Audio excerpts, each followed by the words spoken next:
Oh god, the Baltimore. Yep. All right, we're ready, and we needed to pick me up before January. this movie. We need to pick me up. Whew. January.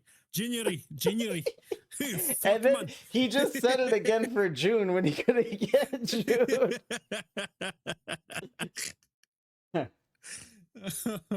We didn't pick me up because the road starting Vigo definitely is a road less traveled and paved down to hell.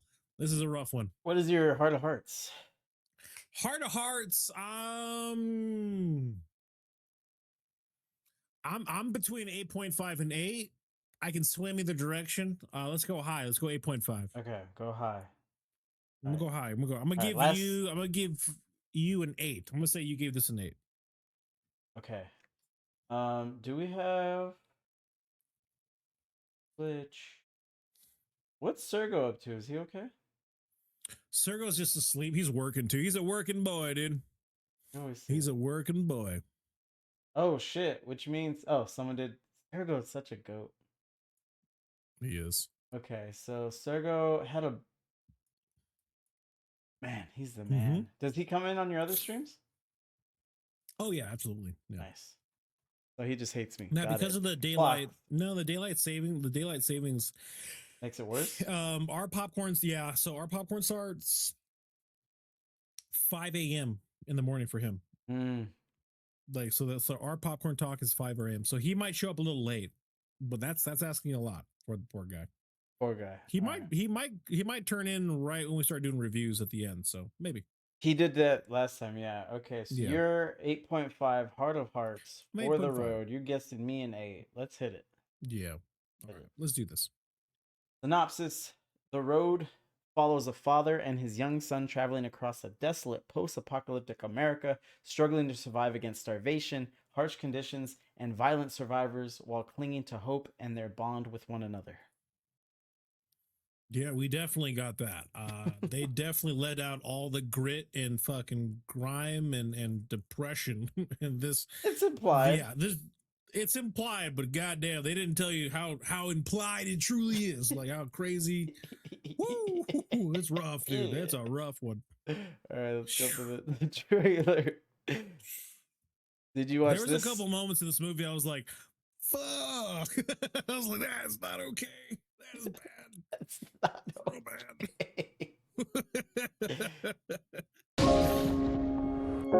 I told you, boy. 360p. When you dream about bad things happening, it shows you're still fighting. Because when you start to dream about good things, you should start to worry. How many people do you think are still alive? In the world? Not very many.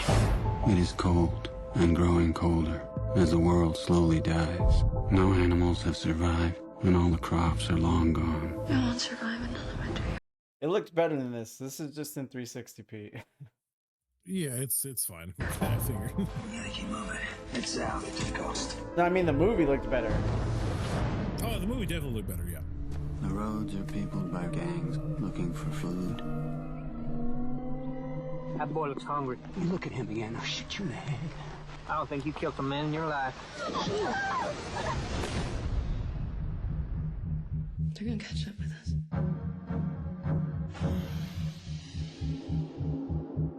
And they're going to kill us. I told you I would do whatever it takes. Like what? I'll kill anyone who touches you. Because that's my job.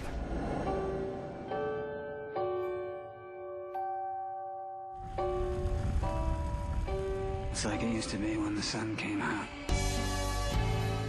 Keep them warm and you go south. Are we gonna die? Everything depends on reaching the coast.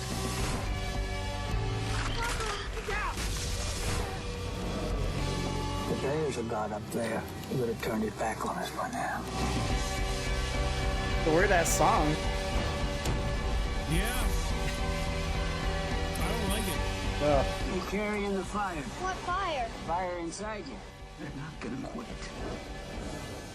It gives you like this sense of like uplifting hope, which you do not get at all in the movie. Like a smidge. You get a smidge. More like a breath, like your breath in between the bad. Like it's more like there was a moment in this movie where like, all right, this is super nice, this is awesome, this is tender, and then right back into the shit. You're like, oh my gosh.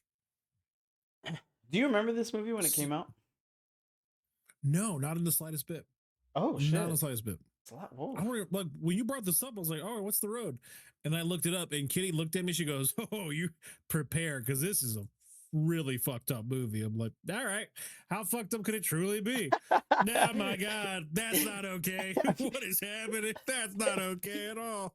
Have you seen that Norm Macdonald clip where he said, "I was at the doctor's office, and he said you're fat." I said, "Well, how fat am I?" And he said, "You're so fat that if you don't start eating right and eating right and exercising, you're gonna die." And the guy that his co-host said, "That's not funny." He's like, "Well, he's not a comedian." He said, he said, I was just kind of expecting a joke. He said, "From my cardiologist."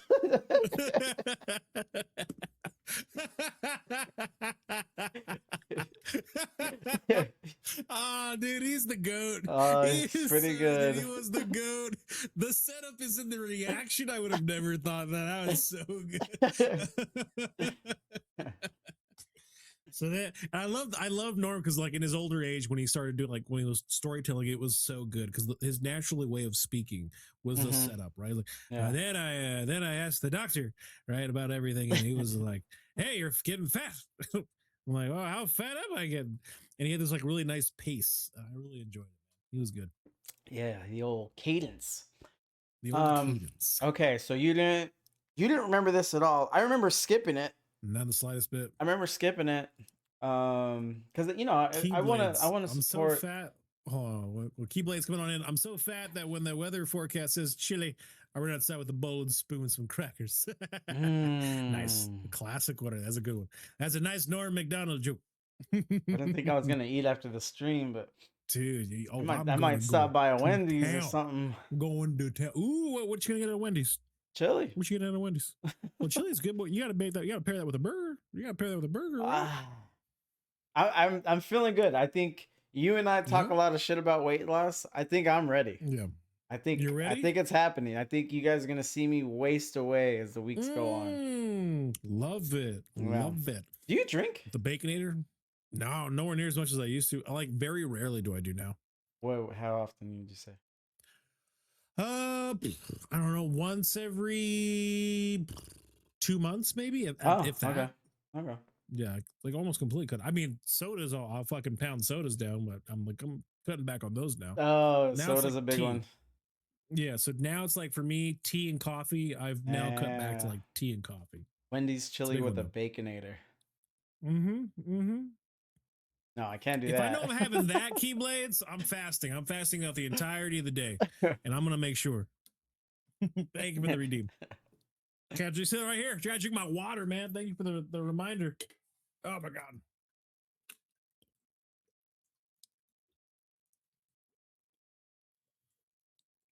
Okay, so yeah, I skipped this movie. You skipped this movie. Okay. A lot of people skipped this movie because gross worldwide, 27 million against the 25 million budget.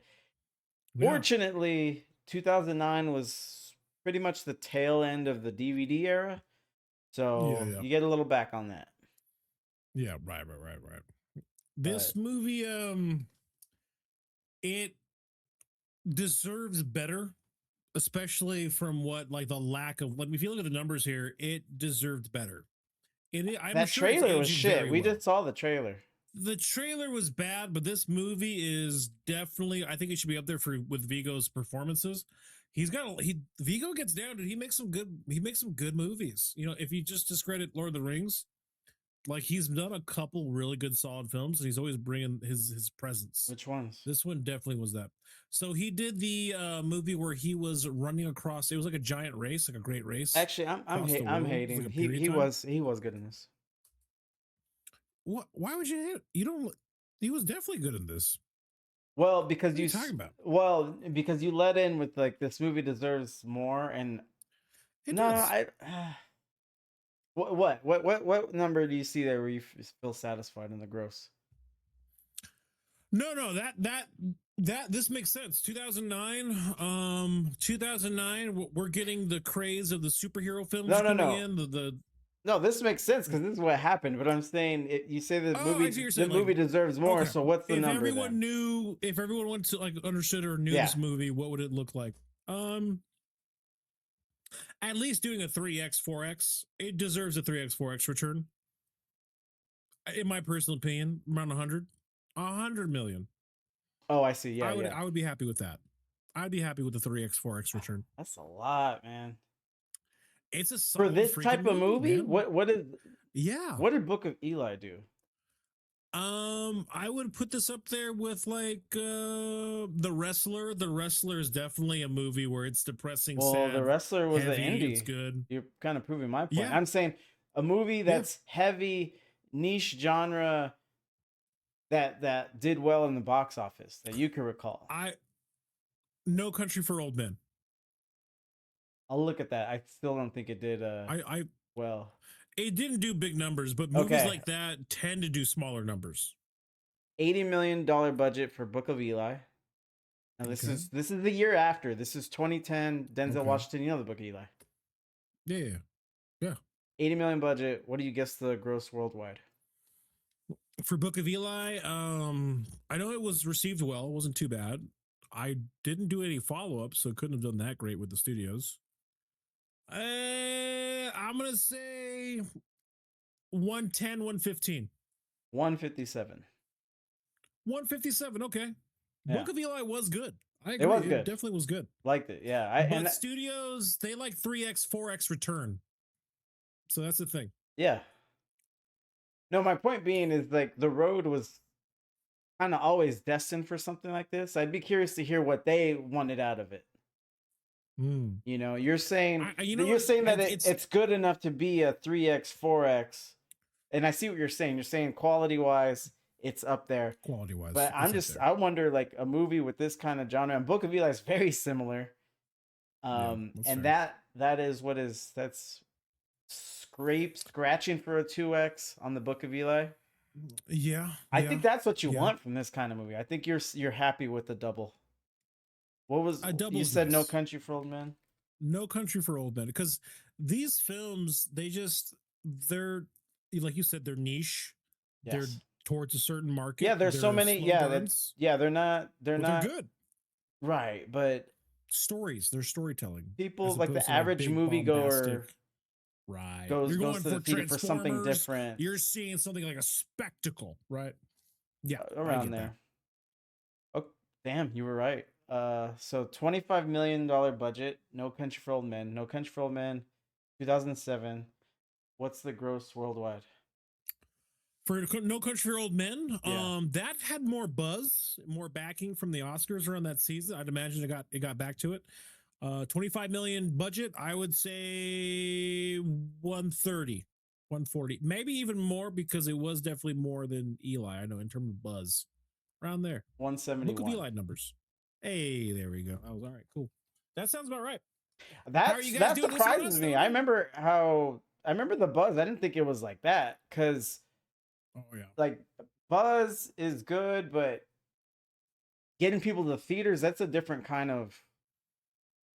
We're doing good, Stoner. We're just talking about The Road and similar numbers of like movies like this. You know, it's hard for moviegoers to go watch like a character study or a slow burn type of film. It's more suited for like HBO or suited for like a streaming service for sure. Like Yeah. it's just now that's a thing. But movie wise, I don't imagine movies like this ever do good in the box office. So Yeah. No Country, I think the buzz really pushed it for sure. Which much more valuable. Yeah, That's yeah, true. Garth, yeah. That's true.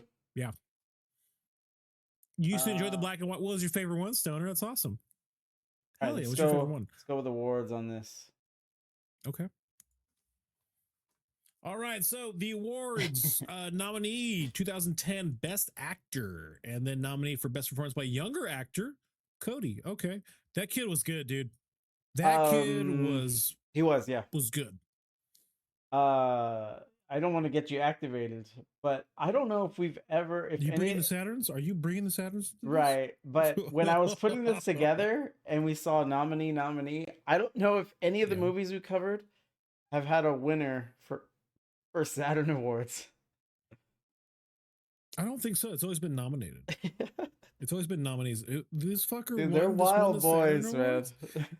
They're so loose, dude. Show me the stats. Oh, sure. That's crazy. Here, look at this one in the BAFTAs.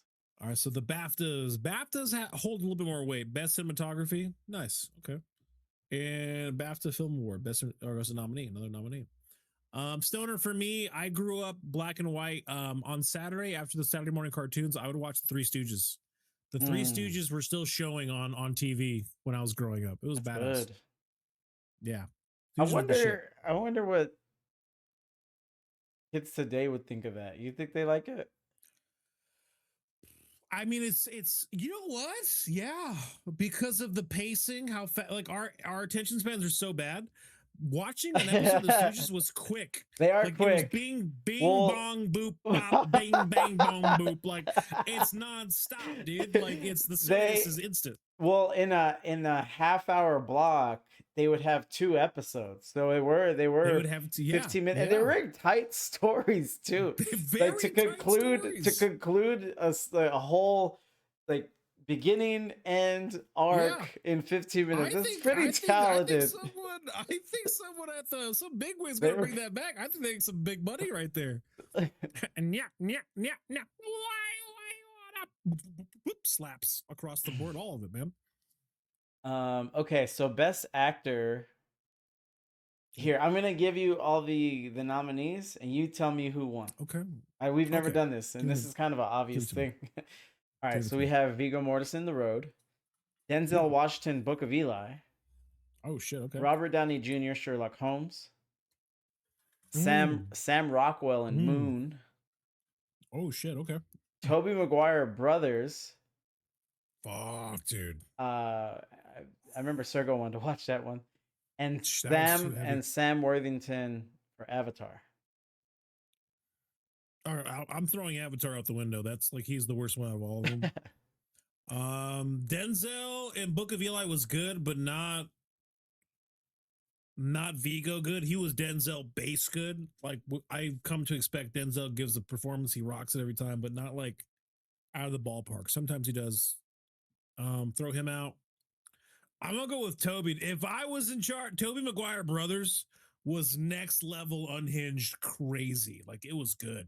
Yeah, like, you felt like Jake Gyllenhaal actually cheated on his wife, and they were brothers at one point in time. Like, he still might have. You know, I said I wasn't gonna activate you, but Sam Worthington won for Avatar.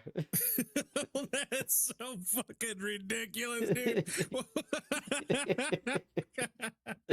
Dude, they're insane. They're really insane. Dude? Oh, that guy really knows how to rock a wheelchair, man. You feel like he's truly disabled. Like that's crazy, man. Like what? You can see his face mocap really brings the hurt. Like that's so insane. That is crazy, dude.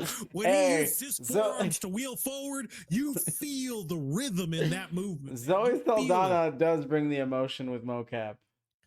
Oh, that's Zoe. It is Zoe. That's Zoe, though, dude. Yeah. God. Well, I think you just made it sound like it can't be done with mocap. You could do it. Oh no, it can. Okay. Not with that guy though. That guy had that guy's been rocking the same role for 12 years now. Like that's good for him. But like, come on, man. Unless I see a documentary of him actually breaking his legs just so he can feel what it's like to be in a wheelchair, and then like he built up the forearm muscles because it's all he had. Like that's insane. That's such a stupid take. All right, I'm over it. I'm done. I'm good. One role with Cameron, all you need. Over a franchise, for sure. Yeah, for sure. Zoe's the crazy one because she does all these other roles, and she's signed on for, I think, like 2 or 3 more Avatars. She's striking when the iron's hot, man. She is making sure she gets paid. Like she's a lot. When she had signed the contract for the first Avatar, she was in a much different spot. So when she signed it, she thought, "Oh, 5 films. I should be so lucky." And you know, she's so good. So time went on, she's getting more roles. She's like, "Oh, this kind of fucking sucks." I don't think she said that outright. She's talking to her agent. She's like, he's doing another one. He's doing another one. I'm contracted yet again. This is crazy. I don't, want to get in the habit of feeling bad for actors, but I do wonder what that's like to go to take the set day one in a project you just absolutely don't want to fucking do. I wonder what that's like. I don't know, man. I guess that's why they're professionals, right? No, for sure. Power through. Yeah. Power through. Right? Yeah. And then you get like people like Chris Hemsworth who just loves his role as Thor. He just I'll play Thor until I die, man. Like he just loves it. So yeah. I don't know. I get it. I do get it. All right. Coming on in. So IMDb's giving it a score of 7.2. That's kind of surprising to me. I thought it'd be a little bit higher. All right. Fury. 6. Someone his was cards. way off the mark. You're off the mark. Oh man. Fury hates Wait, tell me why you thought I enjoyed it so much. Because it's a different take. It's a slower burn. It's great storytelling, good acting across the board. It's powerful performances, acting wise, very powerful. I knew going in because this was based off a book. You were gonna dock it for that. The screenplay was solid. The production was great. Like, yeah. Okay. Are you maxing out acting? 1.5. I thought every single person brought it. Like Duvall, when he was the old man, just explained like the hurt between his eyes, the real dialogue that felt real. I don't want to talk to, especially someone like you. No, that was a bright spot. Fuck, that's really good spot. I think the actor, because the kid, as annoyed as I was with the kid, with the choices that kid was making, running away or just being, he was still a kid. Good. He made me feel like that's the kid, and like Vigo definitely brought it.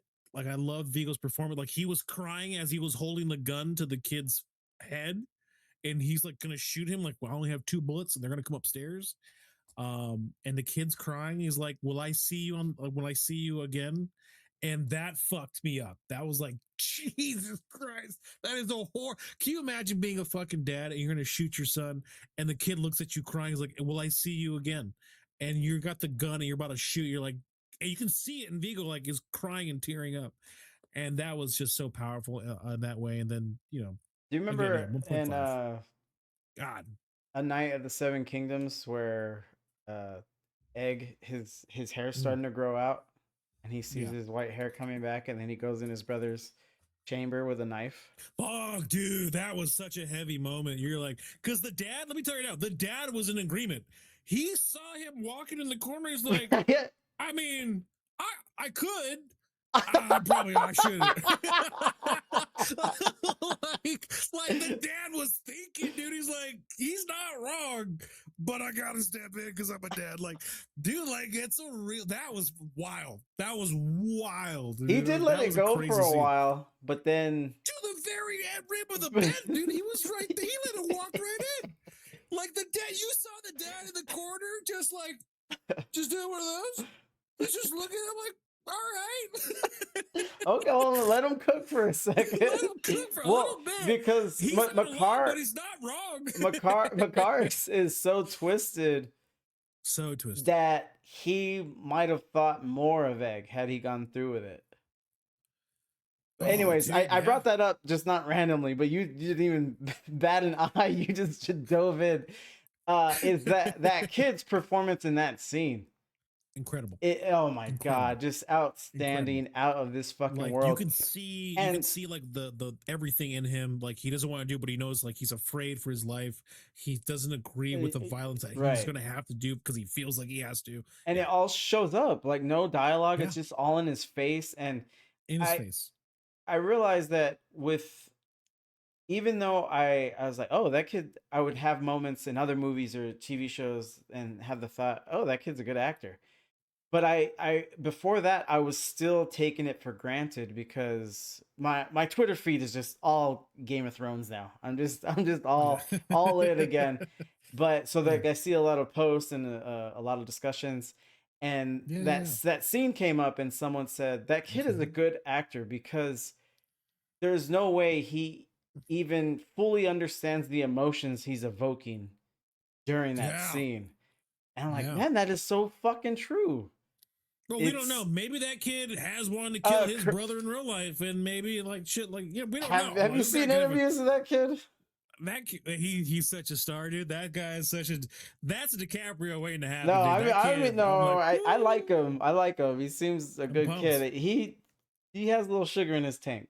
Okay, I'll He I'll does- say he's got some I'll sugar I'll for say sure, that. dude. I don't think, which makes him even better if he's just Yeah. a singing, prancing little I'm all for it, dude. fairy, I'll and he follow him. channels I'll prance Egg. right next to him. Because the Yeah. character of Egg has range.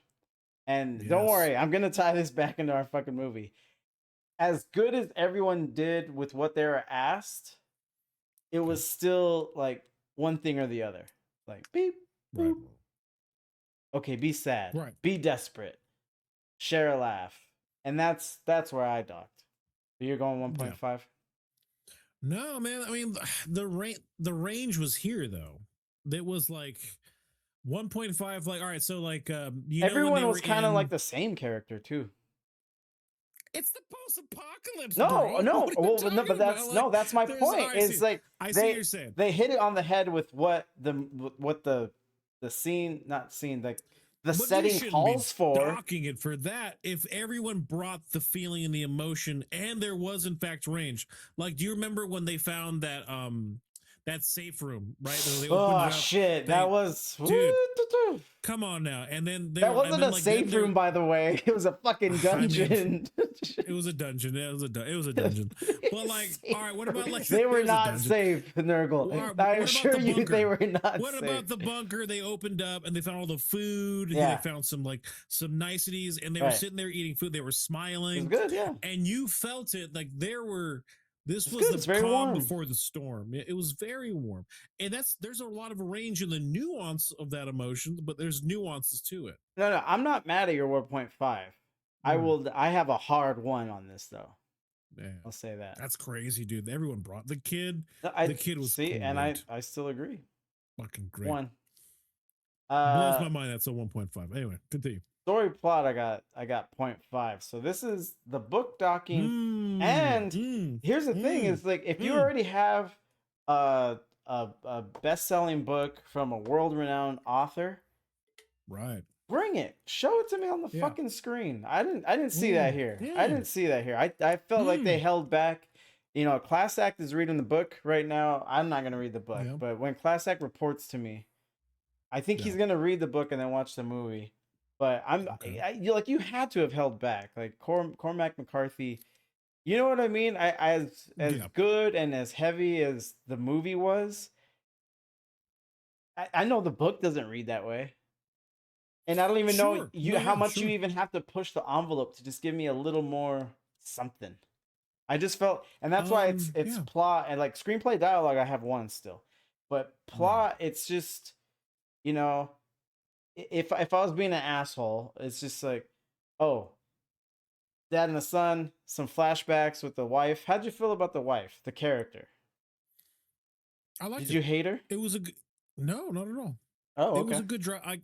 I liked where you were, because it was there for Vigo, right? It was there to really establish further Vigo's intentions, his background, the family's back where it came to be. True. Too many I flashbacks liked- though. Well, that's the thing, and here's my. But you thing. could I establish what understood you that, said. though. I agree, but you could do that with one flashback.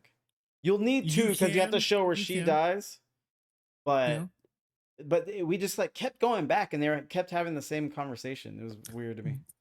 I think that they were going back, but it was for the purpose more of Vigo's character. Because when you are living in that world, all you have is your better memories or your more important memories, right? So having that implemented in the film through Vigo, I thought that was fair. I think people like that, living that kind of life, all you have is the past to remember. What do you got? Story plot. I do have to agree with you, man. If you have to Oh. summarize the plot, it's pretty crazy, because it's just like, all right, it's not even a relationship. It's not a relationship builder between father and son. The relationship really. was established. There was no growth. It was just them surviving the world, right?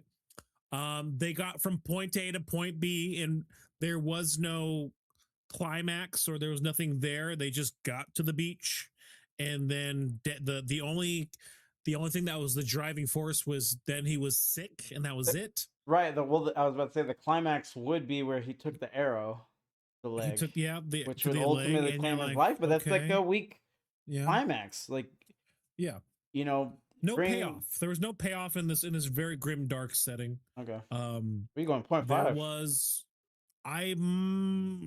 Because I have a hard time trying to. It's hard because I'm trying to explain this to somebody who's not watching it in terms of summary, like, because it's not about a boy and a dad. That's what makes it sound worse. I know, because it's not about a father and son. It's about a father and son surviving the world. The world in itself is his character, and there was not much growth in the world either because everything just was still the same. Because good story and plot, I think, is something that you can tell quick at the bar. Yeah, like yeah, you go, and then they go this, and then this happened. But remember this, and then the ending, and you're like, oh shit, this ain't that. Yeah, because nothing really changed outside of the dad dying in the end. Like everything in the middle of this movie, I might even could have been just different. The more I talk about it, it might be a 0 because I would rate it a 0.5 even if it wasn't based on a book. I think. That's pretty serious. What do you got? What the hell is a Thievel? I'm gonna give it a 0.5 because the story they were telling, the survival element and aspect, going back in the past, I feel comfortable giving it a 5. A 0 is like, I don't know, man. I don't even know what a 0 looks like, but that shit is not that. I know that. No, that's true. I have you seen this Thievel? He looks good. Looks good. He was just in the chat. Out of 1.5. 1.5. So you have like 0, 0.5, 1, and then 1.5 is a max for your rating scale. Yes. Not for Thievel. He's pretty cool looking. Not for Thievel. So that's what it is. I'd give it a 0.5. Bad design. No, it's actually pretty cool. So there's a lot of Pokemon on my algorithm right now too. And yeah, people were saying, so we're just gonna have to admit that the first 150 was the most inspired. The GOAT character designs. Dude. Well, but you and I are biased. I'd be interested to people, and I just stopped playing the game, so I'd be interested. I would like to hear arguments for sure. Yeah, because there's one who's just the ice cream cone. Look up Flamingo. Look up Flamingo. Flamingo. Flamingo. Go ahead, look that up for me, and tell me how inspired that bitch bullshit is. Flamingo. Pull it up on the screen. Pull it up on the screen. Go for it. Oh, look it. It's a flamingo. It's a flamingo. Well, it's not even. It's just flying and fighting. Flying. It's not even a fire type. Is his neck knotted up? I hate it, dude. This is such a dumb Pokemon. This makes no sense. There's literally just ice cream Pokemon. There's a Pokemon that's a motor. They just gave up after Gen 5 or 6. They just gave up. Like, we'll just start rating it. What are they on? Villainite. They're on Gen 10 now. They're working on Gen 10. Wow. Yeah. Look at this guy. This your boy? This fucking guy. Listen, I don't know how strong this Pokemon truly is. I do know if I lived in this world, I would die to this thing because there's no way I'm taking it serious. There's not a single way I'd be taking this serious. I would 100% die. He seems happy. He seems, I'm just here to murder. Yeah, he seems happy to exist. Like, I've seen guys like Tyranitar, Gengar, you got Charizard, these giant Dragoness. His third evolution is kind of making me hungry again. Oh, this Vanilla Lux. Let me get a double scoop of that Rocky Road like, there. Cute picture. You're that trainer out in the world. You're like, all right, I choose you, Machamp, and I choose you, Gengar.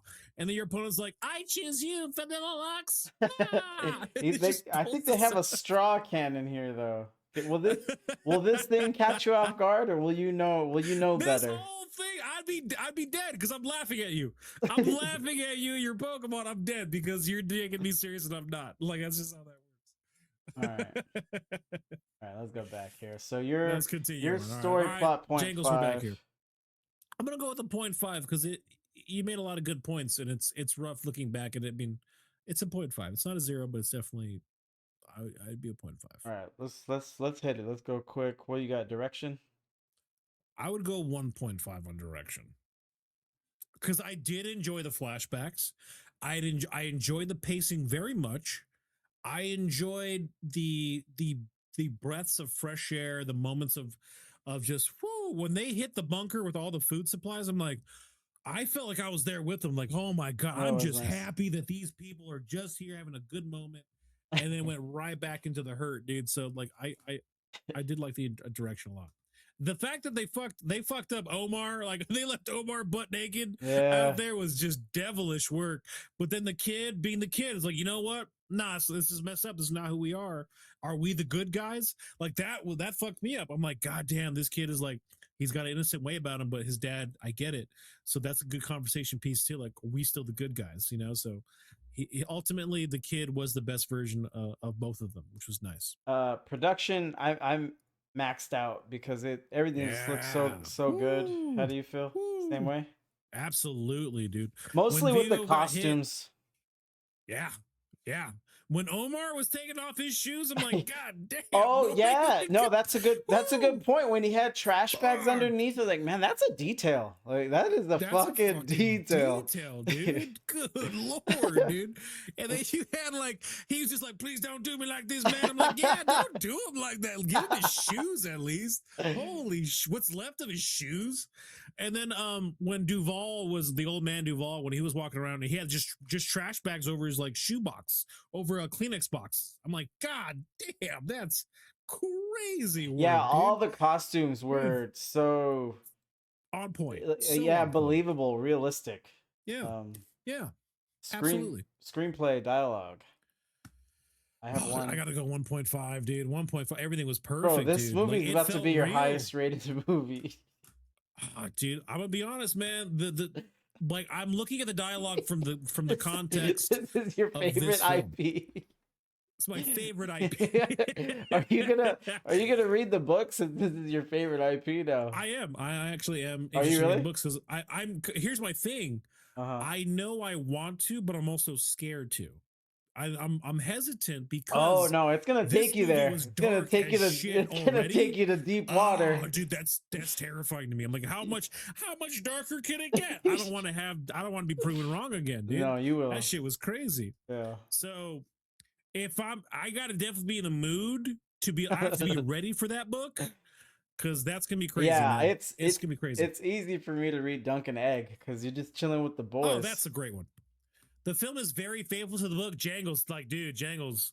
I'm sure it is, but you just know it's far darker than the movie, dude. The movie was plenty dark and good, but gosh darn, man, I can't imagine how much more like added descriptors and just how much more it brought in the book. I like that That's what palm I'm scared tree of. emoji.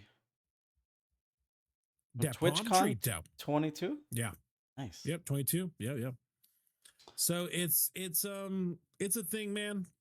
Entertainment I'm sure value. it's a great read. A one for sure. Okay. Because it's not a movie I'm not gonna watch again. I'm not gonna watch that movie again. Yeah. But I am very happy that I watched it. Mm. That put Vigo in a different like realm for me. I'm like, fuck, because it was him ready to shoot his son. And you can see the fear, the confusion, the look in the kid's eyes, and you can see Vigo truly breaking his heart. And then when the kid's like, "Are we going to see each other again?" And he brought that exact emotion in which I would imagine a father would feel in that situation. That put him in a different realm because I already liked him in Green Book. This was definitely another great banger. Yeah, for him, so. it's such a good career for him. Such a good demonstration of his talent. Like Aragorn, obviously.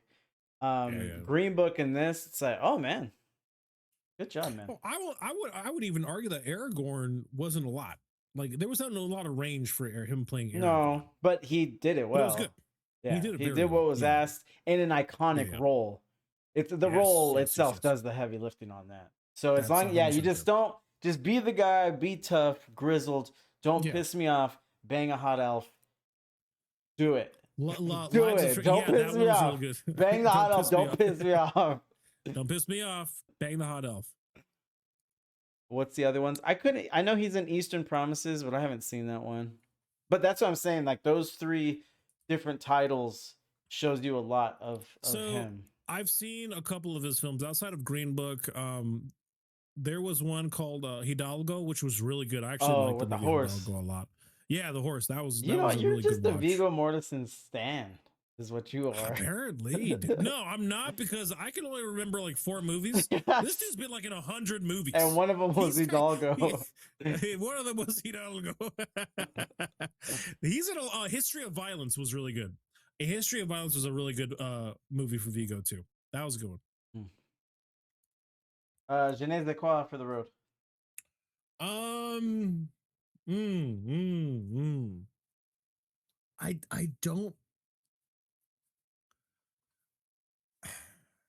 Is it special in a sense? I think this is one of the more darker films I've ever seen, and it was good. It was definitely an experience.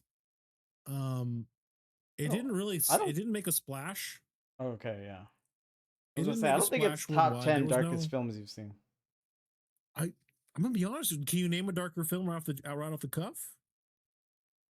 Exorcist, if you want to count horror. No, I don't count horror. Not count horror? I put horror in.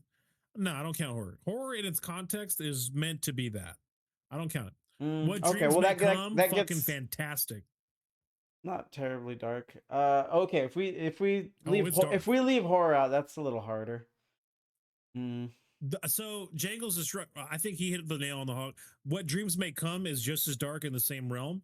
It's not a horror film. What Dreams May Come is definitely a dark film. Law-abiding citizen, very good. I don't consider that dark. The Cell, yes. Not dark. But The Cell didn't make my skin crawl. Horror. Like there's shit that makes my skin horror. Dude, actually, the scene that does for me, aside from everything else, is when they found those people that were locked up in that cellar in the road. Oh God, that was crazy. I literally I was in my living room. I was in my living room by myself. And I was watching during the day. I said, "Oh fuck!" Just out loud. I literally said that. Oh fuck! So that Schindler's List is up there for like dark. That's meant to be like Schindler's List, super dark. Vietnam. Requiem for a Dream, very dark. Requiem for a Dream. Full Metal Jacket. Yeah, no, I Full Metal Jacket. Full Metal Jacket. Yeah. Full Metal Jacket. Yeah. The one we just saw, the Trainspotting, was fairly dark. Trainspotting, fairly dark. I would say The Road is more darker than a lot of those films that we just named off, though. Out of all the ones we just named, I think The Road only is darker than Trainspotting. I think it's darker than a lot of those films, dude. I think it's darker than most. The very fact that, again, the very scene of the father having to shoot his fucking kid, and he was ready to do it, that already put me over the edge. That shit was like crazy to me. He's gonna shoot his kid. His kid is accepted. This was a train. All right, think about this. You remember the game plan? Oh yeah, I kill you. So that's the game plan that they prepared for. Right, that's what they prepared for, dude. But that shit is crazy to think about. That is crazy. The son was prepared, but also like, hey, I love you. I'm sorry. Am I gonna see the panic, the confusion? That condensed scene alone was fucking wild. Wild. It didn't. But I see why it was so dark for you. Those scenes didn't. I understood the power and gravity of them, but they didn't. For whatever, I don't know what's wrong with my head. They did not bother me because in those settings, I'm kind of like team mom, where it's like, bro, we gotta kill ourselves. Like, what are we doing here? Like, I'm gonna live a life where I don't shower. What the hell are you talking about? For how long? Forever? And then when I am alive, what am I eating? And then the guys are gonna rape me and kill me? They would rape me and kill me, where I could have just killed myself nice and peacefully. So when they would have those talks, I think he was roping the kid too much into it. Because why was he gonna make the kid do it? It's like, bro, no, you fucking, while he's asleep, probably just boom, ice them, and then boom, yourself. However you want to do it. Didn't But have the heart. when He it didn't have comes, that fire, he had to keep it with the fire, dude. see, Gotta rock but with that fire and hope. that's distracting for me. And I know it's a very human Yeah, sure. thing. Like Yeah. I understand that, but that's where it takes me out emotionally because it's just through the love for your son, it just give him the ultimate mercy.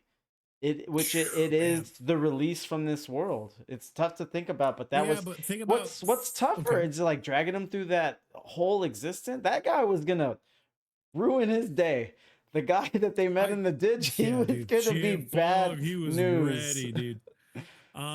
He was I'll argue this point. ready. He was ready, bro. He was so ready. Here's my thing though. Like, so Vigo's point of view is his point of view as a father goes, all right, it's post-apocalyptic. The world needs to be filled with good people again, because that was his mission. Right. And did he drag his son into that mission? Yes. Absolutely. Did he need to? No. No, he did not. The mercy kill could have been a thing. Yes. But good gravy, dude.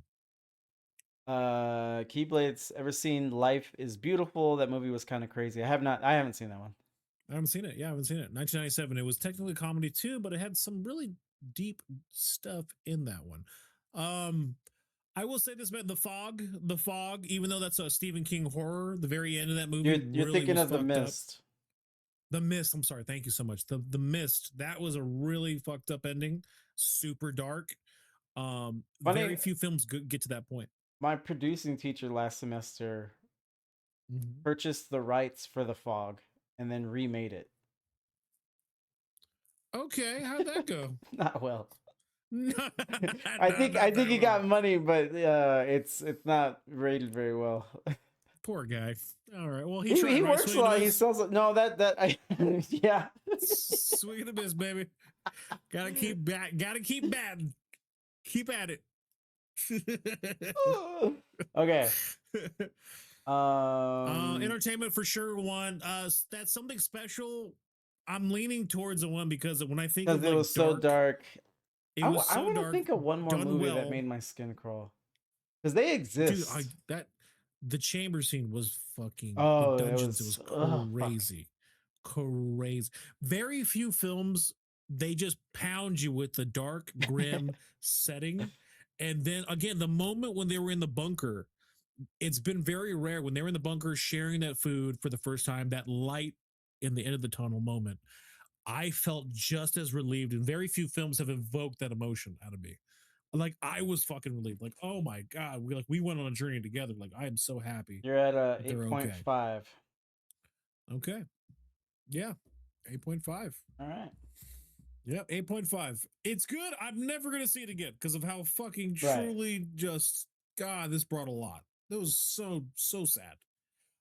It's up there with like The Wrestler for me, like a wrestler's movie I'll never see again, but it's a fantastic film. It's good. Wrestler has Marissa Tomei and nudity. Oh man, if I want Tomei, if I want Tomei, you do Crazy Stupid Love, or you do Tomei and My Cousin Vinny. That's peak Tomei. Good clothes the entire time. Yes, it's Tomei, dude. You don't have to clothe or unclothe. It's Tomei, dude. The best. I recently saw. So me and Kitty recently saw a movie with Tomei, and I really want us to watch it for Popcorn Talk in the future. Yeah, because it was just really good. What Women Want with Mel Gibson. Oh, Tomei was in good. it, and that's just a good fucking movie, dude. She wasn't the lead actress. It was Helen Hunt, wasn't it? Which that was the craziest part of the movie to me. Like, the biggest disbelief I had to suspend not was that he was going after her. It wasn't that he was reading women's minds. It was he was choosing Helen Hunt over Marissa Tomei, dude. That was wild. That was a different time in film. It's like blonde white women ruled, whether they should have or not. They ruled, and brunettes didn't get their due until more recently. Helen Hunt, Helen Hunt was really good in there. She definitely a different Helen Hunt from What Women Want. As Good as It Gets. She was a different version of Helen Hunt and was Good as It Gets.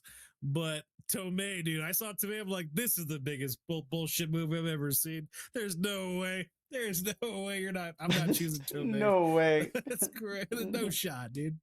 No shot. All right. Anyway, good Letterboxd. All right, getting into Letterboxd here. Jacob Flaz. Getting 5 stars. Jacob Flash with 5 stars and 24 comments. Over 1,800 likes. Every single idiot hoping for a zombie apocalypse because it will be so cool should be assigned to have a sit down with The Road. Brutal, gritty, dull, and depressing, sad. This film is probably the closest to what would actually happen in the event of the shit hitting the proverbial fan. Edit, though it's not, it has nothing to do with zombies, but a planet dying in a mysterious but straightforward fashion. It's never easy watch, and it does kick you in the stomach more than once, but it is simply a masterpiece. Oh, we got Keyblades coming on in. Basically, Life is Beautiful, short summary. Won't get too long into it, but it was about a Jewish man and his son who was sent to a concentration camp during World War II, and the dad is constantly playing it off to his son like it's a vacation spot for a little boy, but had a peace of mind. The way he would act in front of his son with the guards and stuff, like nothing was going on or wasn't a big deal with the way they were, was crazy. I'll check that out. That seems pretty interesting. I'm down for that. That sounds like it'll. I'll give it a watch. It's rough. I'll give it a watch. All right, getting into it. Plainview, bitch. 4 stars. Here we go. Full of hope and optimism. This is hands down one of the most uplifting films out there. All right, so he's clearly trolling, which is funny. That's good. Definitely nowhere near nothing of that. I asked Grok, Solid. what are the top 10 darkest movies? And it's a bunch of movies I haven't heard of. And then it gets to this title from 1980 called Cannibal Holocaust. Jesus Christ. I don't need to see any. I already know that movie. I don't need to even know any more about that movie, dude. Pioneering found footage film with real animal cruelty, graphic rape, murder, and cannibalism. Its realism led people to believe it was actual snuff footage at the time. Jesus Christ. Nah, I'm good. That's just shock value for the sake of shock value. Oh, you don't know that? You have to watch it to see. No, I'm good. I'm good. I'm good. I'll pass. Nah. Yeah, Cannibal Holocaust. No, I don't like those two words. Terrible combination. Those 2 words together are horrible, dude. And then animal cruelty to add it for a descriptor is devil's work, dude. That's crazy. Crazy. All right, guys, this is the part of the review section. We get a glazer, a hater, a man right down the middle. So let's get right into it, okay? Are we gonna review the Ryan Gosling movie? The new one's coming out. Yeah, absolutely. Because my friends are reading that book. Oh, my friends are reading that book, and that book is incredible. I think you might have mentioned that. Okay, so we are. Okay. Yeah, I mean, obviously, we're the Ryan Gosling fan club. We are. We happen to be a Gosling channel, so I just want to make sure. The hot Goss is what we're. Hot Goss. Okay, I just want to make sure. All right, for sure. 10 out of 10 stars. Outstanding adaptation. I read Cormac McCarthy's novel a few years ago, and I figured it would be made into a movie. This was when No Country for Old Men was playing. But I wondered how they could make this extremely grim tale into something that people would want to see. And I think that's where these kind of movies go astray. But this film was every bit as grim as the novel, and it seemed to be a faithful adaptation of it. The characters seem more believable in the film than in the novel. This is probably due to the medium, but Viggo Mortensen did a fabulous job as the protagonist, the unnamed father. And his son was also great.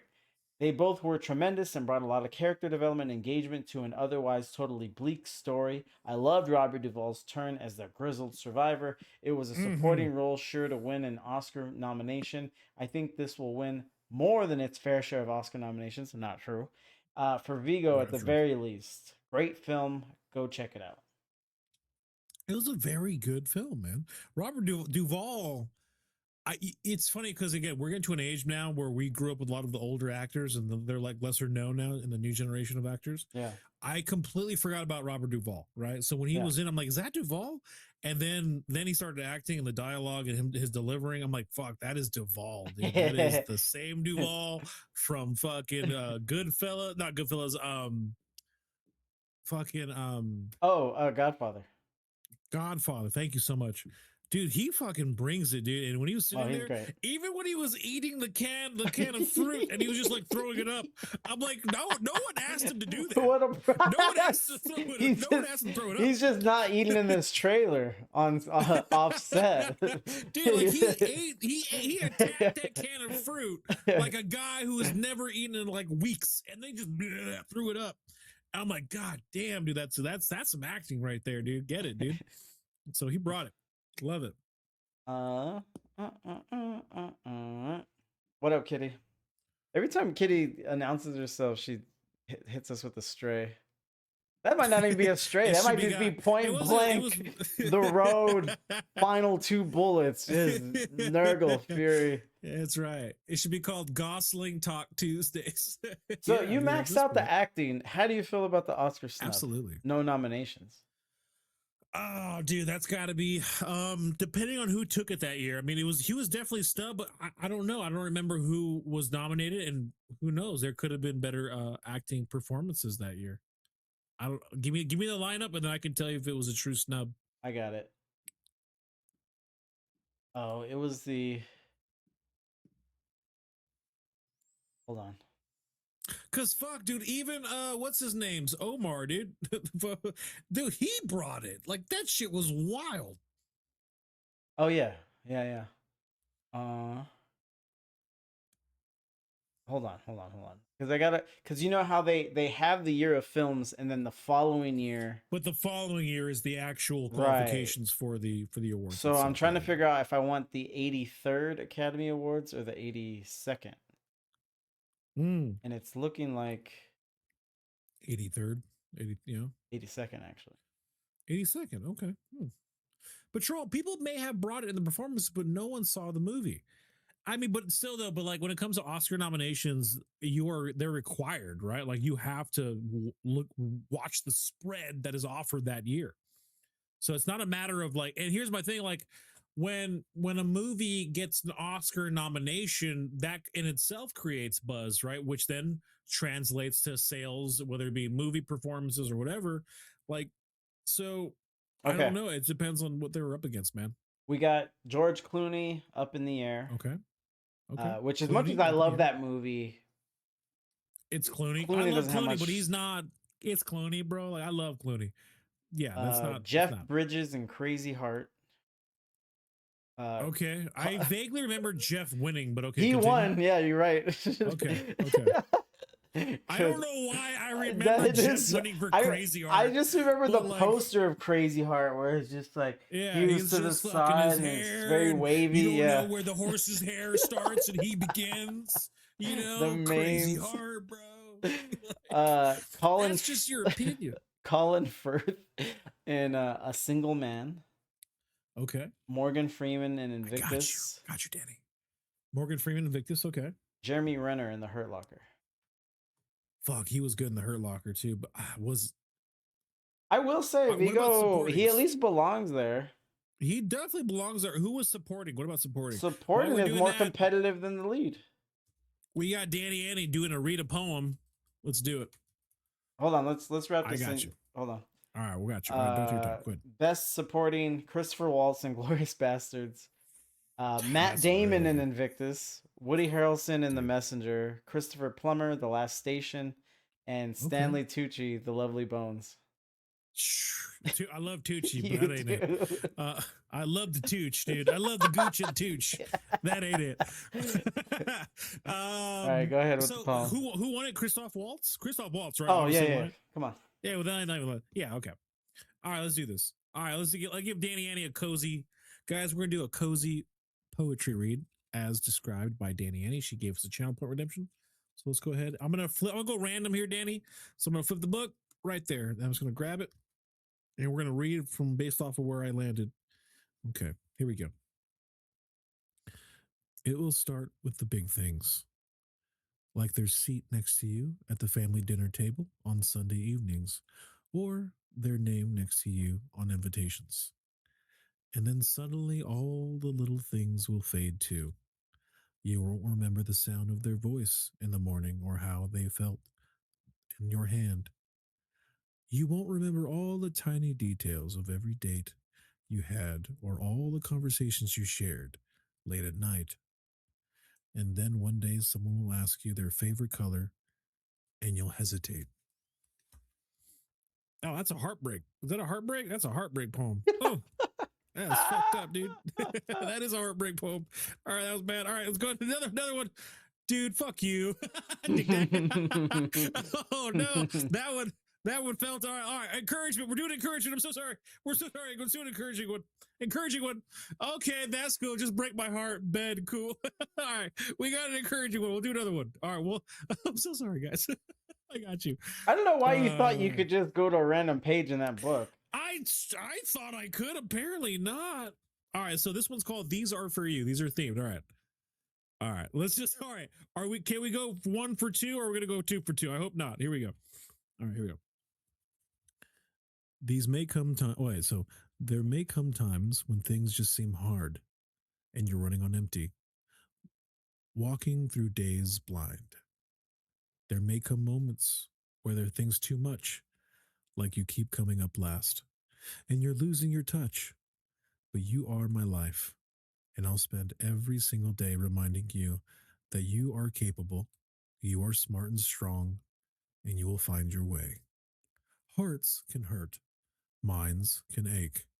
The world may seem far too big, and everything feels at stake. But you will reach your dreams, no matter how difficult it seems. And I will always believe in you, in all that you ever set out to do. See, that's a nice one. Okay, there we go. All right, Danny, there you go. I got you. That was nice. That was nice. I don't know how well that hits from the first one, but this one, that was a really nice one.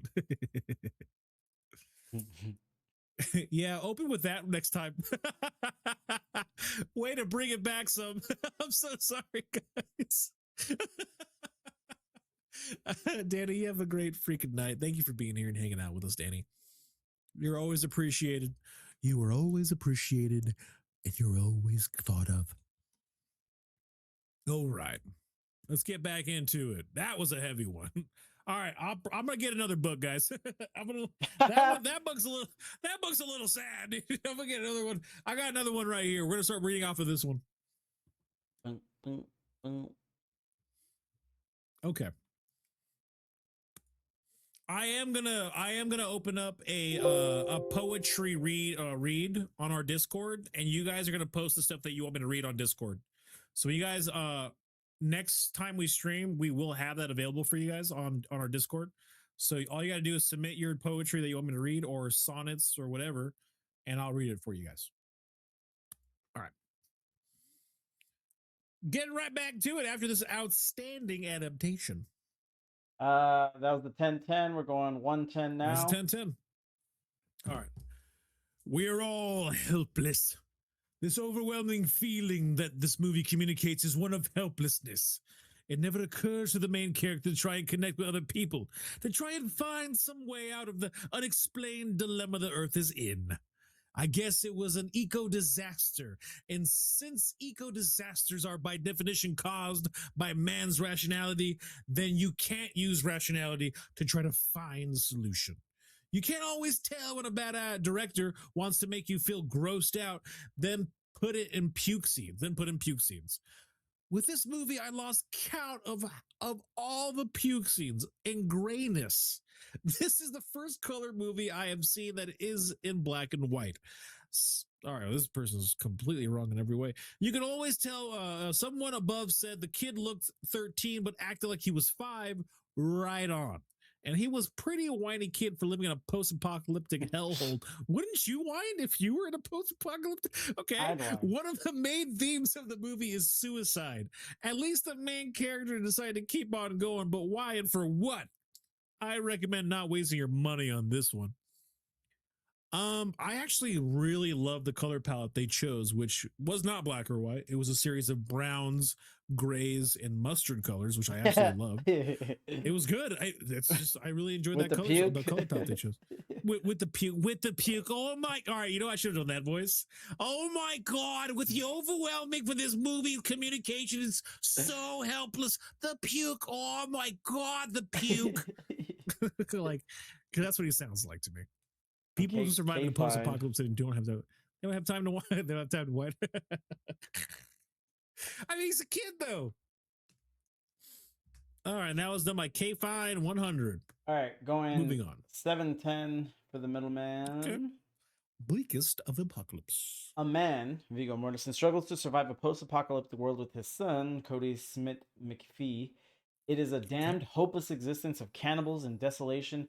No animal has survived, and even the trees are almost burnt, or almost all burnt. They have a gun with only 2 bullets. In flashbacks, the man and his pregnant wife, Charlize Theron, initially survived the devastation. The difference between this movie and the rest of the apocalyptic genre is the utter hopelessness.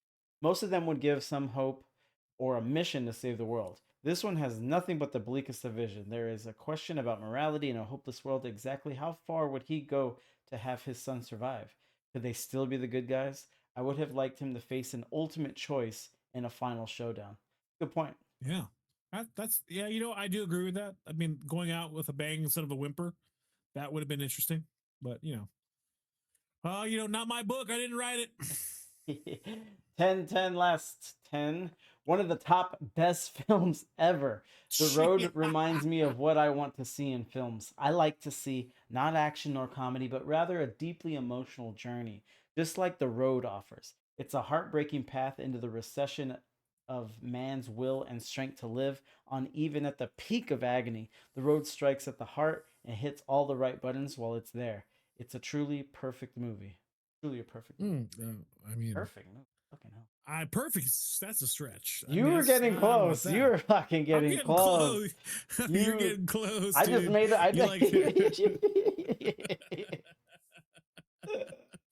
I love that interview so much. Yeah. You're getting close, dude. You're getting close. I think it's a good movie. I don't think it's a perfect movie though. If I didn't make that good case for a story plot, who knows what you would have done with that? The story, no, I can't argue that case though. That you're 100% right. It literally was just point A to point B. 100% right.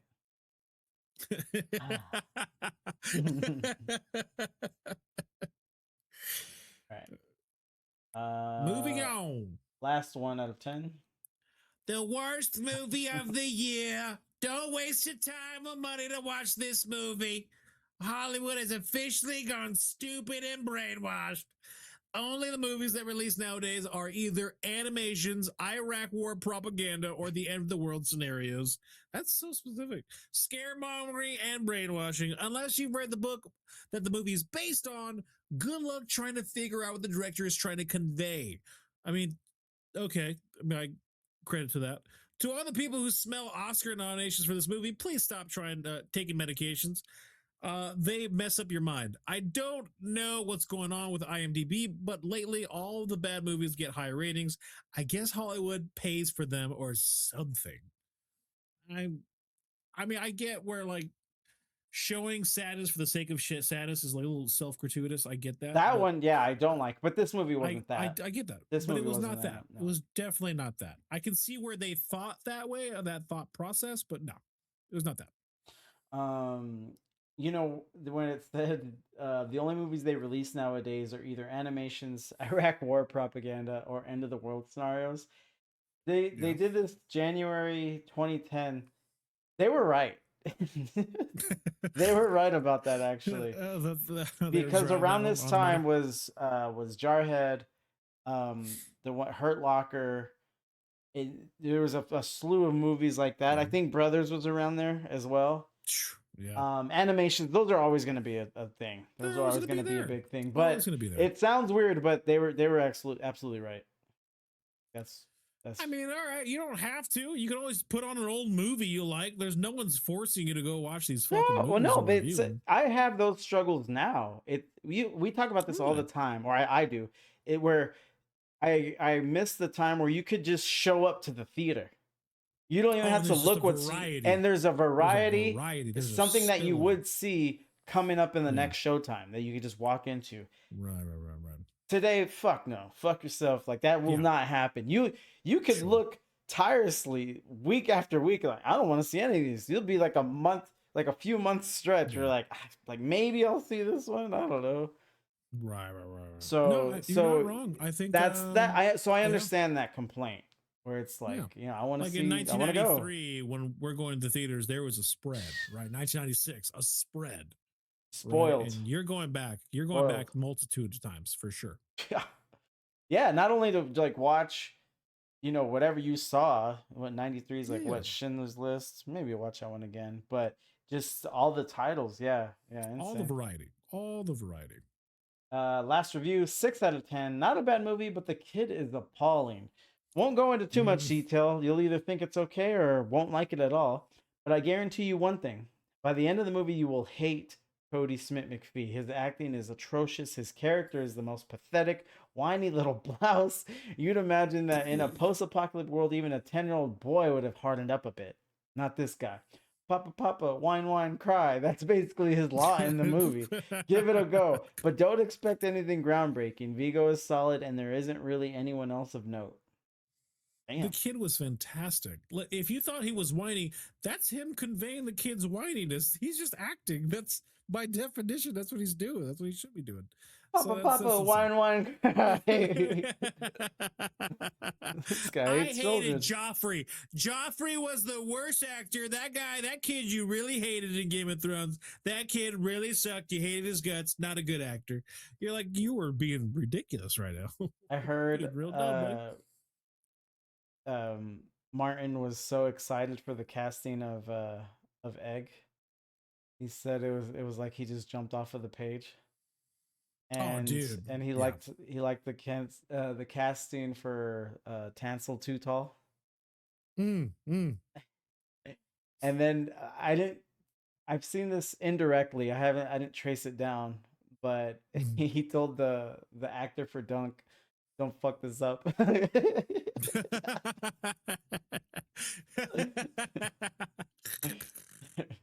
I'd be like, the day I fuck it up, Martin, is the day you release your book. Get out of here, dude. Get out of here, Martin. Get out. Right. No, everyone on the casting is fantastic. Mm-hmm. And I liked how in the beginning of the first episode, within the first minutes, you understood the type of show this was going to be. Like when he was just like explaining to, I forgot who he was explaining to, but he's like explaining his upbringing with his with the knight who raised him, and it did a series of cut scenes of him getting fucking hit in the face, getting like out of the ear. You're laughing. You're already laughing. So I did appreciate that a lot. It was funny. You know who's gonna be in season 2? The guy from Aliens, or what? Alien Earth. Alien Earth. Which one? The black droid. Oh, is he? God, he's good. I do He's enjoy good. that actor. He has presence. He has presence. The knight that he's cast for is a shitty dude. That's funny. Yeah, he's like shitty and smelly. It's such a funny role to take on for him. Patrol truly did not like that. The Knights of the Seven Kingdom. He didn't like it. He didn't like it because he's not used to HBO. He's like, dude, I saw dicks and I see shitting and a viscerate. I already see that enough for my day to day. I don't need to see that in a show. That was his. Okay. I'm like, all right, bro, grow up. Like, it's a good show. I don't know what to tell you, dude. All right. All right. Getting into the facts portion of the trivia. Did you know? I forgot to get you to read one of the reviews in your helmet, but we'll get it next week. Oh, we'll definitely do it next week. I'm so excited for that thing. All right, trivia. To live the role, Viggo Mortensen would sleep in his clothes and deliberately starve himself. At one point, he was thrown out of a shop in Pittsburgh because they thought he was a homeless man. God damn it. Listen, I don't agree with method acting at all, but shit, man, you felt like he was living in that world, Viggo. You were like, God damn, that was good. So that was damn good. With the dicks and the shitting, I'm in between you two. Where it wasn't completely off-putting. Nurgle's right. It is like a HBO off-cable kind of thing, and sometimes often it's gratuitous. But it didn't completely turn me off. I think with the shitting, with the way that it's put in, is the Game of Thrones, and you've talked about this, Nurgle, the Game of Thrones theme that everyone knows and loves starts to play, and then Dunk just shits through it And like you said, It's Nurgle, symbolic. they wanted It's to, meant to yeah, be they wanted symbolic. to set the tone. Like this is gonna be like we're doing our standalone thing. This isn't that. We're gonna see it through. We're gonna do it right. We're gonna actually Yeah. like pay good homage to the story and the I characters. So think that was that was ultimately fun. that was the idea that won Martin over actually. He was like, oh, perfect, thank you. But yeah, Arlen Dick, that one I can't defend really, except for the fact that I mean, he was HBO. hung. I was wondering why he was such a womanizer. I'm like, I get it now, dude. Good damn, goddamn. Aaron was like, he's like, man, did you see the hog on Arlen? And Classic said it looked normal to me.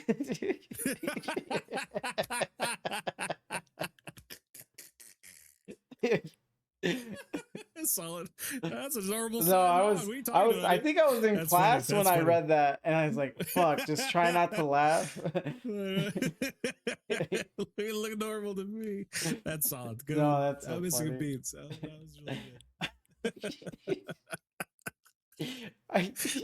good. I remember when Always we look for the found joke. out that you've seen all of our dicks. It's just insane, dude. It's not even voluntary. It's not even voluntary. It's dude. too bad. I haven't crazy. seen. Your point It's that insane. It's not okay. It's not okay. It's weird, dude. It's super weird. here, It's like I don't like it. here, No you're one asks right. To look at a dick. Yeah, that's true. Because you are right when you say like if you have guy friends and you're palling around and there's drinking and mishaps, so like you're gonna see some of your friends' junk. You've seen too many. You've seen too many of ours I've for seen too it for me to give you the benefit of the doubt that it was always incidental. Here's my thing.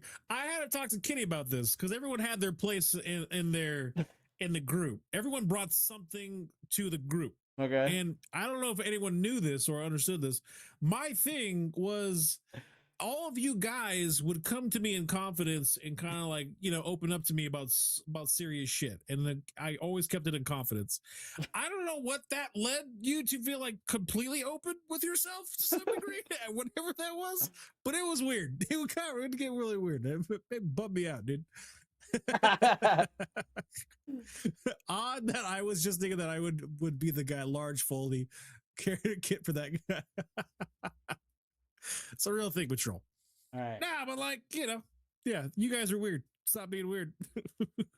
Next trivia. Director John Hillcoat filmed the soft drink vending machine scene with man and boy several times, each with a different brand beverage, out of concern that Coca-Cola executives would not want their product to appear in this movie. A telephone call from Viggo Mortensen to the president of Coca-Cola secured permission for a can of Coca-Cola to appear, consistent with the source novel. Dude, Viggo gets on the phone. Imagine Aragorn calls you, damn, dude. the rightful king, to talk about Coca-Cola. You know what? If the CEO didn't say after, like, if his response was, "Sir, you've been to no one," like you could easily use my cocaine. Like, by all means, dude. Have you seen where the guy films his girlfriend watching the Lord of the Rings trilogy for the first time? No, I haven't seen that. Is it It's funny? it's pretty good because she's just making fun of it at the beginning. It's like, this is so stupid and everything, and it's all these milestones. And when he says, "You bow to no one," and she just has pillow, she's crying. She's like, it's so fucking stupid. That's good. that's a moment too, dude. It is. It is. I don't even have to watch it. If I just think about it too hard, like, oh fuck. Fuck, it's because like, yeah, that's so honest and real. That moment was badass. I was like, Oh my that's something. God. 100%. You bow to no one. You don't technically have to ask permission. It is basically free and free ad space. So the soft drink thing was definitely in Coke's best interest. Yeah, Coke, if anything, are pretty shameless. They will, if they see an opportunity to put like an ad, they'll do it. Oh no, I was don't gonna imagine Coke turning him down. If they wanted to take issue with it, they could. They can have it removed. So Worley's wrong about the shameless permission, and they are very shameless, but not in the way that you're saying. Not like, oh, any Coca-Cola plug is a good plug. No. They're very protective of the brand. One of my old coworkers made the point, talking about how vicious corporate attorneys are.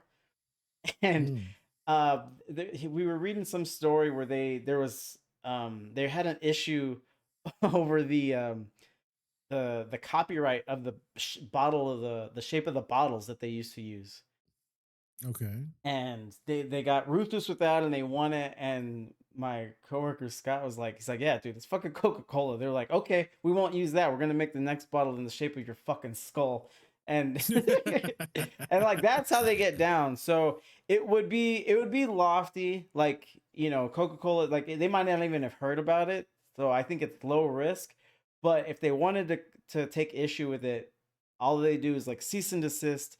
Now, if the movie's already released, they have to go through the rigmarole and issue of pulling it back, re-editing it, re-releasing, and so you just play it safe on shit like that. That's crazy.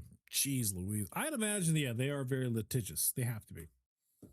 Like throwing away a full Coke can or something. No, it's really not. It's just any usage, and they can say in the context of this movie, which is it's a graphic, dreary movie, that they don't want their product associated with anything like that bleak. Dark and dreary. Yeah, that's fair. But that's actually feel fair. free to That's look why up you the don't see a lot of it. language, Okay. the actual language. It's rough. The ocean scene was Lake Erie. Lake Erie. Okay, there you go. Nice.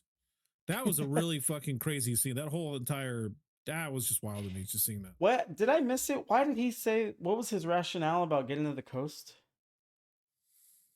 There was no rationale. He just wanted. He just said, "We're gonna make it to the coast. We're just gonna go to the coast." No, but That's he where we're thought gonna like go. that, like better survival or something. I just don't remember. Better, there was higher chances of survival if we got to the coast. But he never. That's it. No, I don't think he went into detail at all. Okay. If he did, I was too fucking taken back by the dungeon scene and the nearly killing his son scene. Like I was still there. What did you call mentally. it? A safe house. The safe house. He liked the beach. All right. Like the beach. Viggo Mortensen nearly turned down the role of Man because he had planned a break from film work. After completing his work as Man, Mortensen took roughly 2 years off from acting. Yeah, dude. That'd be a nice 2 years, huh? He probably. Oh no, Green Book was too recent. I was about to say because you know I was gonna say because you know how he was bigger in Green Book. Like he probably came off that 2-year hiatus with the extra weight. Oh, dude, just roll right into Green Book. Roll right into Green Book, dude. Hey, what was your previous role? I played starving man, and I do the method acting. So now I'm gonna play fat white Italian dude. Patrol said, "Wow, 2 people saying Fury is right in one stream. This is historic, actually." Dude, Fury's getting his flowers on the stream today. I had to earn them. I had to earn every single one. You know, the one where you agreed with me on the story plot score, that was one of my most well-crafted arguments that I've ever put forth. So, you know, good for you. And Worley, I just went through a producing class last semester. So, like, a lot of the copyright stuff is just, like, burned into my head. Yeah. Not the actual language, like how the letter of the law reads, but just the point of something where it's like how litigious things do this, don't do this, and just how to play it safe all the time when you're making a film. Flowers for Fury. Nobody in the film is credited with a specific name. The only character who does refer to himself by name is Old Man, who calls himself Eli. Worley, he is going to film school. What is in the future for Fury? We don't know. We don't know. He's definitely getting after it though. He's getting after it though. I would be a producer. I mostly want to do writing, but everything that I'm seeing, the way the industry works these days, is writers just kind of have to advocate for themselves, put their own projects together, maybe even secure rights, their own packages. So you end up just being a producer anyway. So, you know, Balboa, baby, got to get that Rocky style going. Yeah. The scene where Man washes Boy's hair in the stream was shot 3 times. During that scene, the weather was very cold, so John Hillcoat promised Cody Smith McPhee that it would be done in only 2 takes. However, during the second take, the sun came out and ruined the shot, requiring a 3rd take. Boys crying afterward was Smith McPhee actually crying, not acting. God damn. Dude. How you feel about that, huh? How I feel about that? The sun yet again ruins a fucking shot. Like we don't do that. The Mohicans, dude. The last of the Mohicans, like shut that sun off and get this waterfall going. Use translation patterns. Yeah, no matter what you see, Keyblades, 100%. And there's a shit ton of bureaucracy and politicking. Usually translates to problems no matter where you see it. Yeah, I'm trying to think. It is kind of used as a pejorative, huh? Yeah, absolutely. It's like a slur. Oh, the industry. The industry. You were supposed to join us, not become the Sith. The industry. In keeping with the novel, the cause of the apocalypse is never explained. Which is I didn't mind it, but by the time it ended and they never talked about it, I wondered, did I miss it? Like, was I not paying close enough attention? No, but no, if it happens. you, which completely fine. Yeah, I like that because the author and the director's like, hey man, just accept this happened. If you want to come up with one of the million ways that it can happen, you just that's your Right. apocalypse, and there you go. Well, no, if I was writing the script and it wasn't in the novel, I'd be like, perfect excuse. I ain't gotta come up with shit. Just another thing. Like, well, Cormac didn't, so I mean, I just want to respect his wishes in that way. There you go. I like it. A little lazy right there. A little lazy because once you like, depending on what you come up with, then you have to bake it into the story somehow. You know, like if there's a virus, that does funnel you. You're right. That does funnel you a little bit, right? Yeah, that sets you up. Right. So if there's a virus, then we're like, well, why are they immune, or are they sick, or what does it kill you? What virus? Why is it so widespread? And you have I would argue that's genius. The simplicity in that, just accept it. This is the apocalypse. It's genius. It's good shit. Always, yeah. There's smart. Steven Spielberg has a rule for filmmaking, where he says, don't involve the press in any of your movies.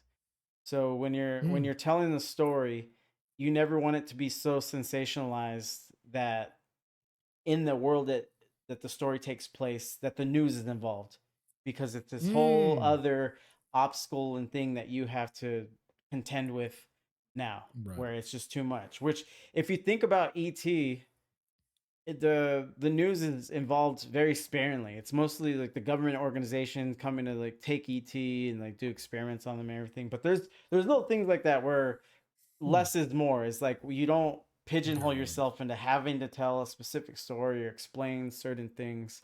And yeah, people fuck themselves often trying to be a little too cute with like too plot devices detailed, and stuff. Too specific. One of the last trivia. One of the reasons Joe Penhall landed the job writing the screenplay was because he felt there was no need to change the novel's dialogue. Okay. Yeah, makes sense to me. That's the easiest job he's got. Like, this guy was a shooing on. He's like, I'm not gonna write shit. I'm just gonna copy and paste a few things on this script paper from the novel. I'm gonna be honest, man. A lot of you fucking writers out there in the industry can learn from Joe Penhall. Like, what's if it ain't broke? Why am I trying to rewrite it? Dude, no, that's crazy. Yeah, that's true. Let's just get it going. That's true. There is a Henry Cavill is very much. We are coming from the source material. We are writing off the source material, and we're sticking to the source material. This makes no sense to rewrite it. So I like how the hard stance Henry Cavill takes when it comes to his executive producing. It's awesome. Keyblades, appreciate the follow, but we're done. So we're not spinning the director wheel anymore. Okay. Right? Yeah. Well, don't say okay. Yeah, we agreed with something. I'm just reminding everyone in the chat. Sure. Yeah. Whatever you got to tell yourself. That's what you got. Okay. Yeah. I just saw your dick again. It just happened. Just happened. Sure. Okay. What did you tell Kitty? What were our roles in the group? What the hell was my role in the group? This is so stupid. You and you're a piece of you shit. and Classic would always play off each other. Always go with a good jab or quick-witted, funny. Alf was always the wild card. Fred always brought like a level of surprise. It was just fun in general. Like everyone had their role. Everyone had their thing. Oh, these are really vague. Like, did you go into more detail with Kitty? I did. Okay. All right.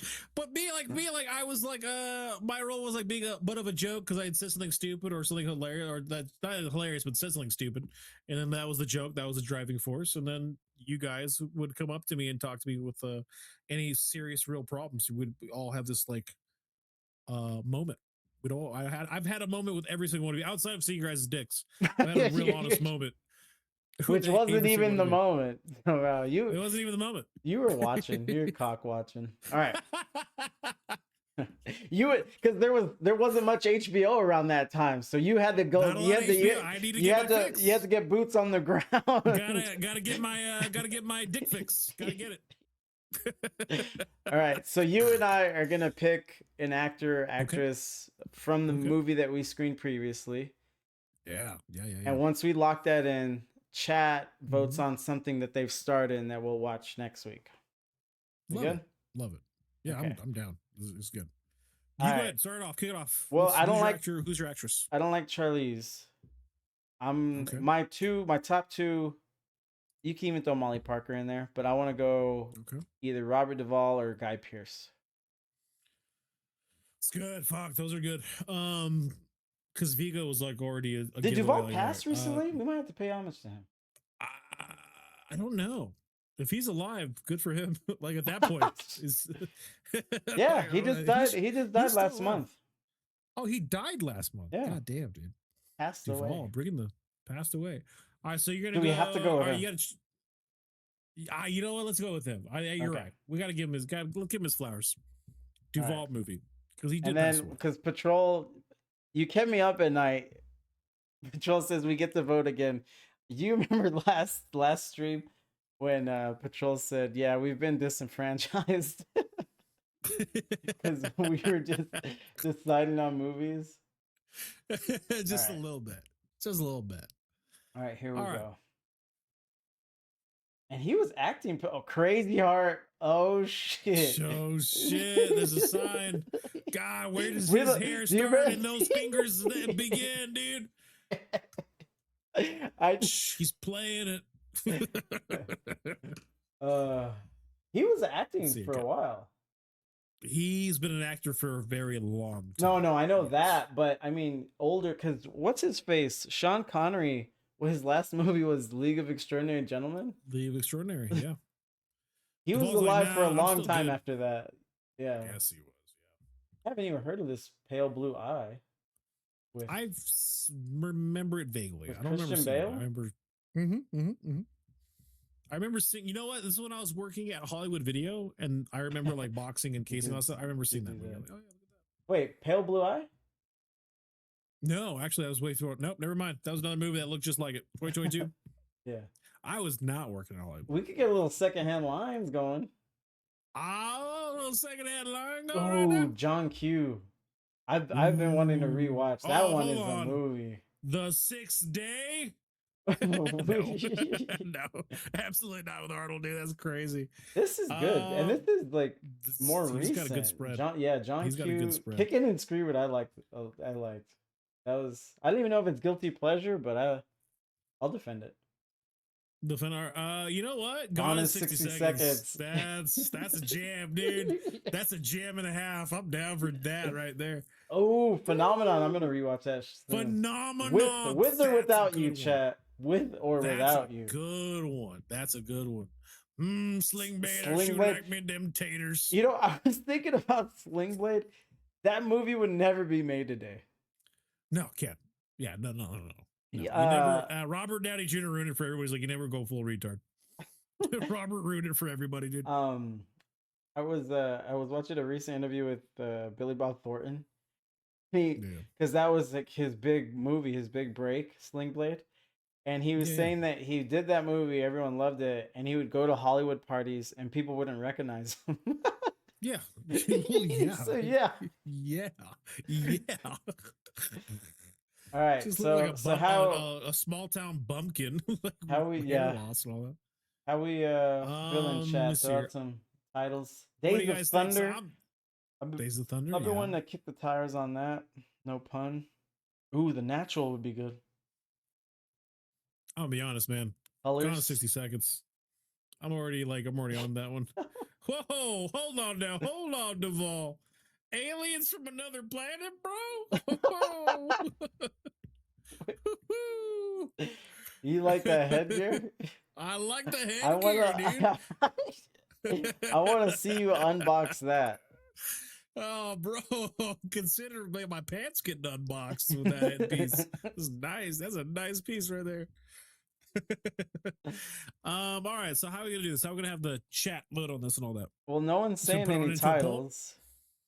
If no one's saying titles, I'm just totally down to go. My vote is gone in 60 seconds. Because that's got a star-studded cast too. I can't even. Secondhand lines, second-hand lines. Patrol says second-hand lines. Nice. Nice. Okay, we got that. Here, and then if people were going by this. Scroll down a little more. Godfather Part 2. Yo Kid. Godfather Part 2. That's those are good ones. Godfather, yeah. True Grit. Yeah. Original These are True good. Grit. Oh my Damn, God, To Kill a Mockingbird. jeez. God damn, dude. God damn, Duvall. Woo-hoo. I'm glad we're doing him. Yeah, we're doing it right. He's got a spread here. I'll vote The Natural. The Natural? Okay, The Natural. All right, let's put it in. Are we gonna make a poll? Yeah. Okay, hold on. Let's make a poll. All right, new poll. Shit. Duvall movie. The Natural. I'll just. All right, so we got I'll just second watch headlines. John Q by myself. That's a good one though. All right, second headlines. The Natural is really good too. I haven't seen it. I haven't seen The Natural, so I'm excited for that. Four Christmases. Dude, his filmography is. It's just wild. That It's boy was everywhere, in a good way. making some It's not bad. movies. Yeah. Boy, it was getting around. You know what I mean?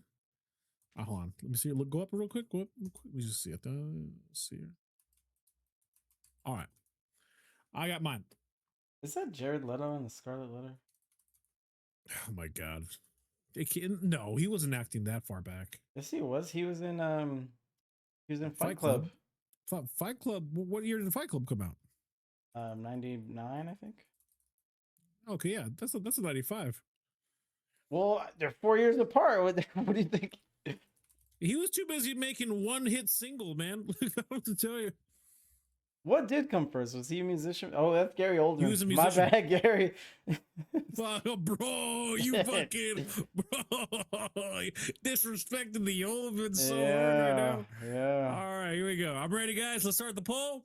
The Duvall movie. We got him here, and we're voting now. Go for it. You love me. Oh, we did get Okay. 4.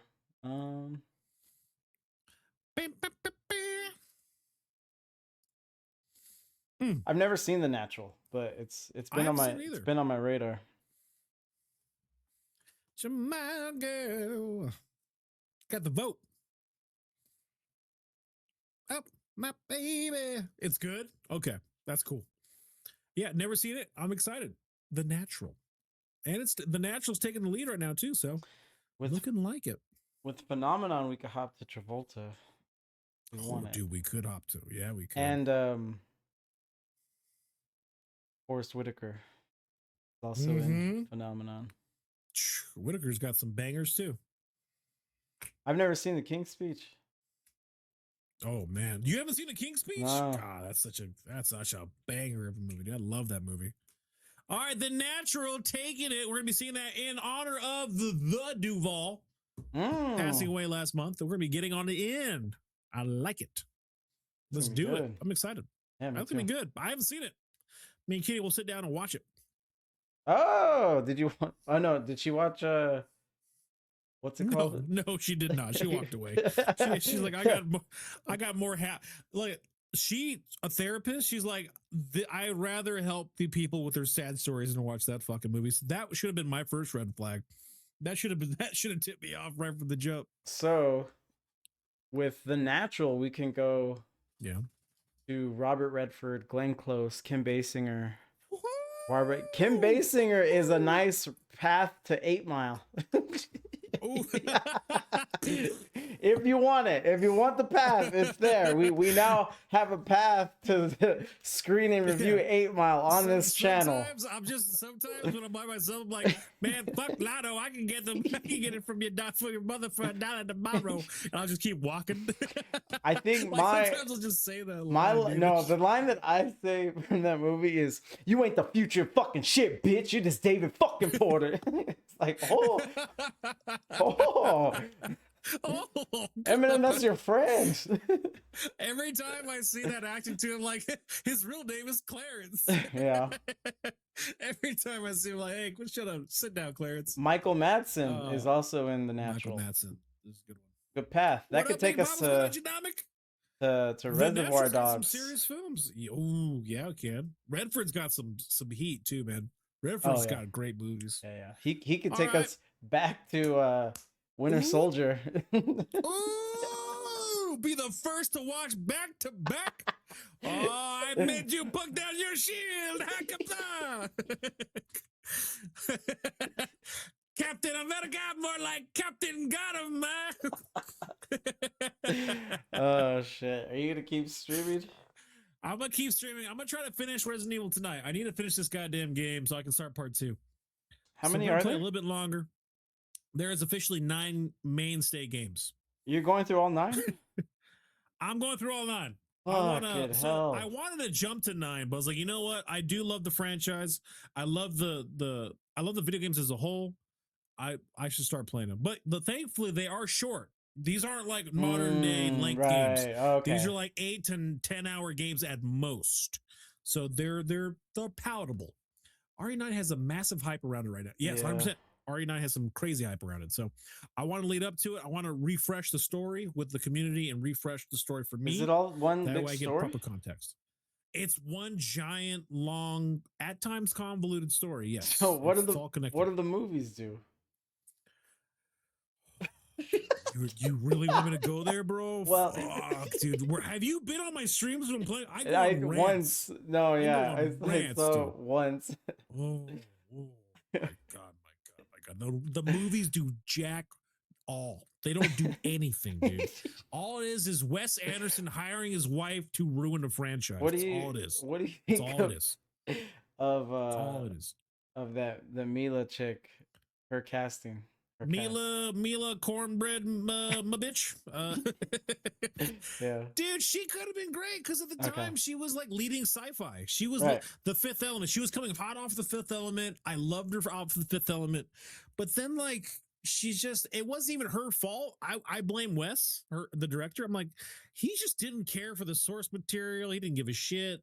He just went right for. It was funny too because he made an argument for modern day video game stuff. He was like, I don't allow anyone on my set to not respect the source material. And I laughed. I'm like, that's fucking rich, dude. Like, you ruined. That's fucking rich, bro. Like he made the Monster Hunter movie, which was ass, and he also did they keep giving him this stuff. They keep giving him, dude. I'm like, who's your wife sleeping with? What kind of throuple situation you got going on with these people, dude? Why do we keep giving you the attaboys? It's not good. Let me see. He's this not guy. good, dude.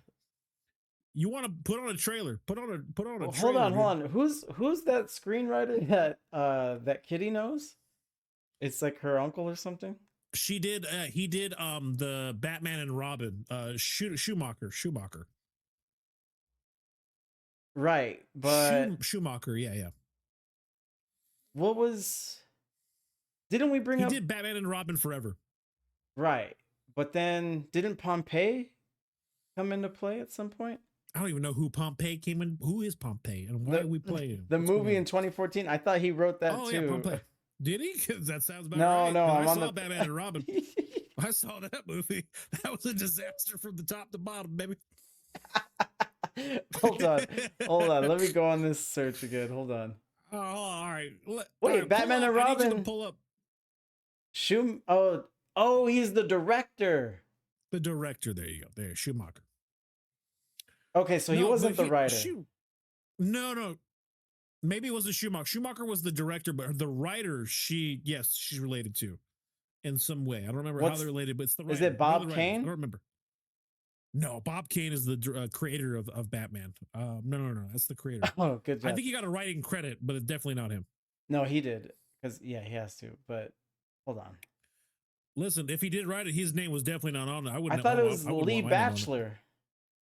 It might have been. It might be Lee Batchelor. Where is Kitty? Does she still live with you? Kitty, are you the writer for Batman Forever? Not Batman and Robin. Ooh, it might have been Batman. Kitty, help us. Kitty, I need your Kitty. I need your help. I'm pretty sure it's Lee Batchelor because Lee Batchelor wrote Batman Forever '95, and he also wrote Pompeii 2014 with Kit Harington. Who do you think directed Pompeii?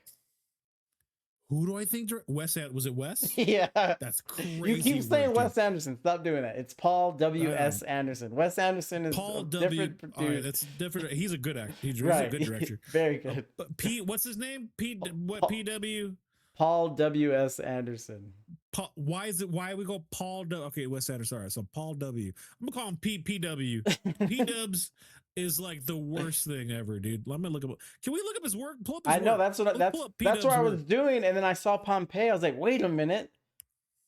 Batman Returns Forever with Rob. Yes, you could, if you really want to work the connection with Kitty, you could get your hands on Paul Anderson. You could wriggle. Strangle him, like, bro. Like, all right, hold on. Alone. This is interesting. I found something crucial. He could have hurt. Paul has some bangers. He's made like one or two great films. Like what? And the rest are just cheeks. I don't remember. If I look at his work, I remember. Maybe 1995. We all love him. We all love him for a reason. We all love him for a reason. I'm done speaking ill about him, actually. Okay. 1995, Mortal Kombat. He gets the pass. He gets the pass. He did do Mortal Kombat. He could do whatever he wants now. No, dude. Just because you do one epic film. Cinema. No. Absolute cinema. It's absolute ass, dude. Like no, but all right. Here's the thing. It's the Jared Leto effect. It's the Jared Leto effect. No, honestly. He struck hot. He struck hot early, too fast. He didn't grow. No. He thought his way was the highway, was the best way. And then he just ruined all the rest of the video game movies. Right. So Mortal Kombat, then from that, Event Horizon, Soldier, The Sight, Resident Evil, Alien vs. Predator, Death Race, The Three Musketeers, which I didn't like, all the Resident Evils, Pompeii 2014. Okay, here he's only getting Resident Evil work now. Aside from Monster Hunter, I was like, dude, you're so bad here. Just take except Monster Hunter. I don't know. I don't know what went into that decision. And that's good IP, Monster Hunter. It's really good IP. That's world-renowned, world-famous IP. Ask me who's the star of that movie.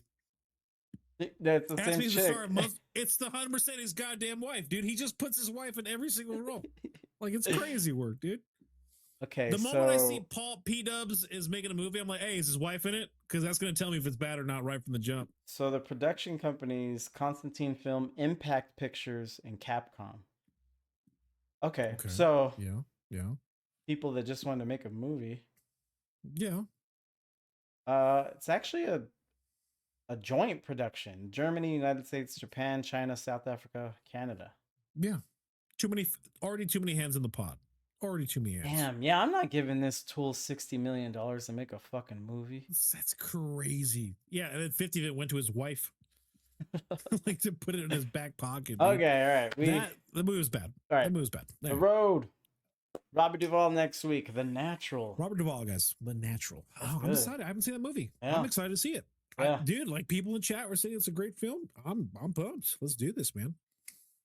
With that being said, you're gonna stream. You're trying to finish Resident Evil tonight. I'm trying to finish this game tonight, dude. I need to finish this game tonight. I'm so tired of getting my butt kicked by this game. I want to move on to the